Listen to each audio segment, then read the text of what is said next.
ど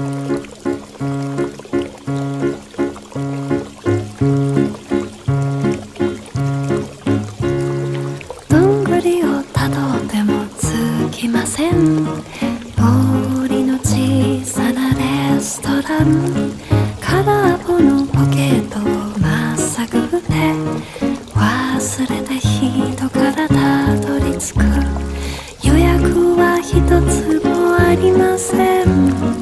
森の小さなレストラン、空席だらけのランチ時、小鳥がパタパタ笑ってる。